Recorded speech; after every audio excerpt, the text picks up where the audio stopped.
there! Welcome back! It's that time of year again. The snow is falling, cheer is in the air. Well, for some of us, that is. That's what I'm here to tell you about today. Sit back, relax, grab a big comfy chair, as I tell you the story about a green, Grinchy hare.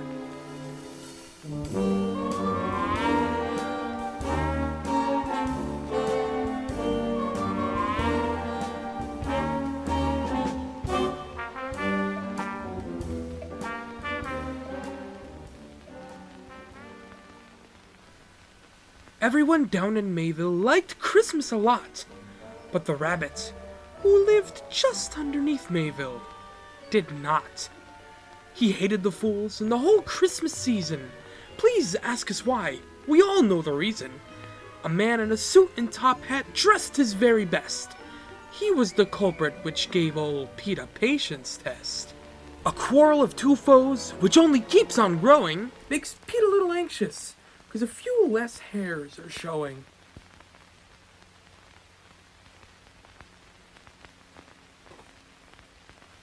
Pete's knotted raggedy fur, now of which was dyed green, from Brandy playing a trick on old Pete, which was most obscene. The man in the top hat pushed Pete into a vat of green paint and food dye from their previous combat. The man in the top hat fled from the scene. Ugh, I'll get you back, said the rabbit, now in green. 1 year later, Pete stays cooped up in his little hidey hole, until one fateful night, he heard a simple hidey-ho. Pete rose his head out to see all the commotion, and there he was, bright and dandy. It was Brandy in motion. "Merry Christmas," Brandy said to a woman dressed in green. Well, it was dear old Maggie. What a sight to be seen! They stopped and smiled and caught up for a few.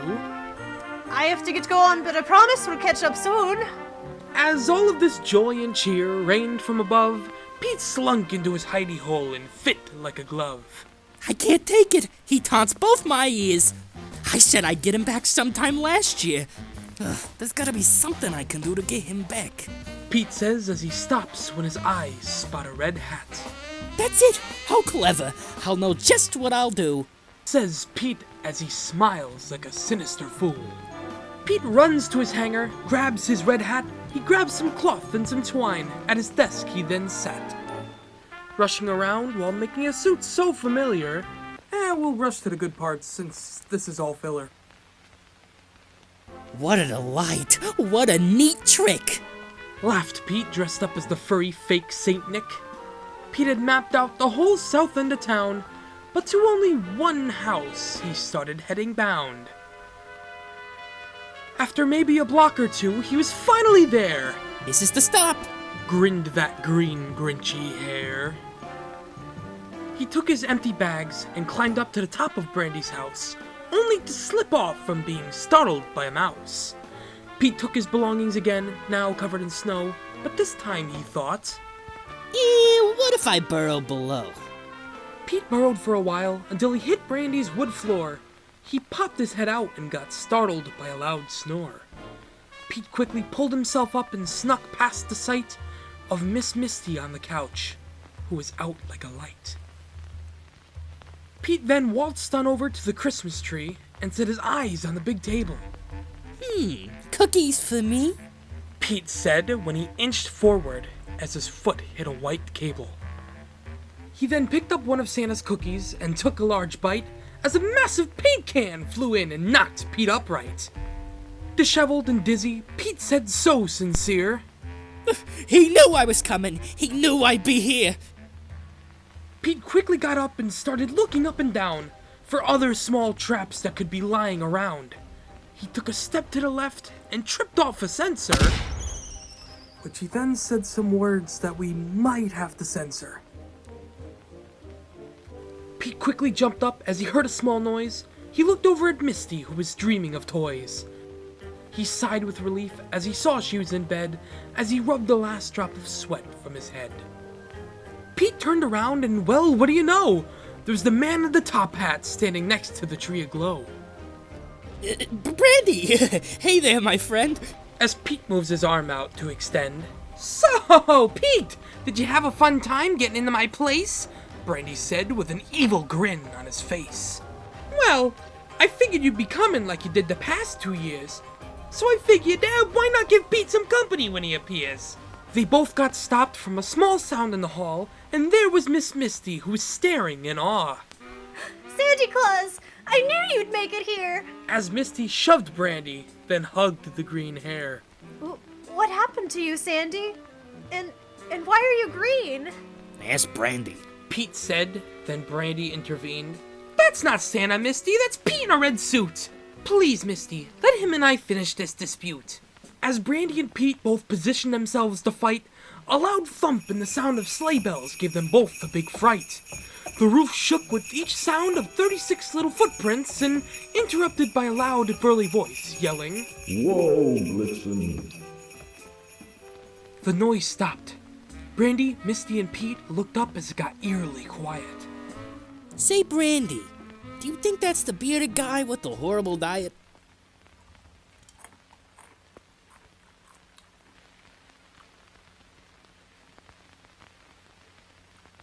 Oh, come on! Ho, ho, hold it right there, boys, said a voice behind Brandy and Pete.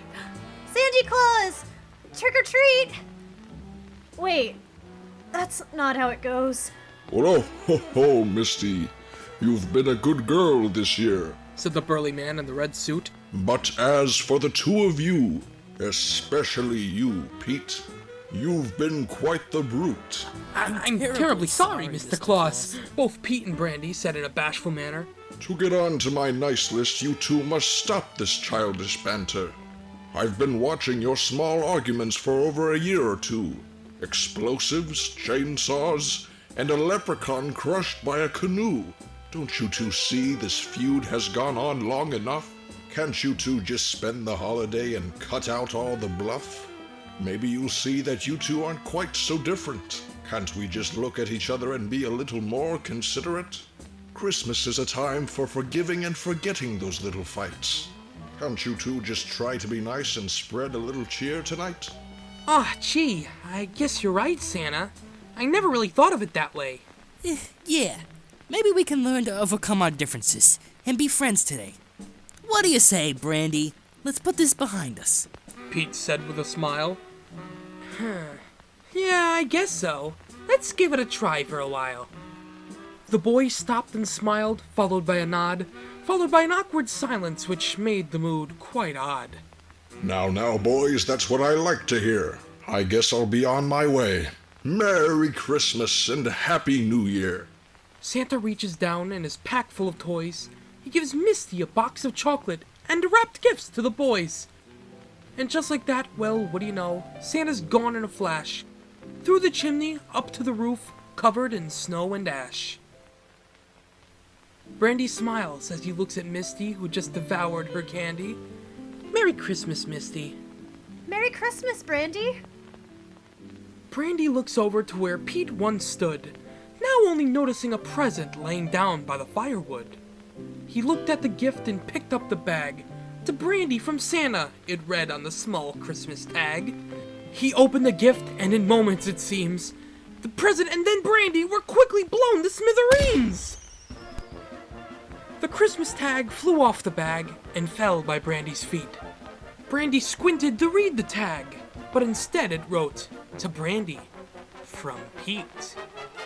Brandy rushed to the window, looked up, and was surprised only to see Santa's sleigh taking off, and hanging off the sleigh was none other than he. Merry Christmas, Brandy! Don't you look so black and blue? Remember last year I said I'd get you back? You knew I'd come through!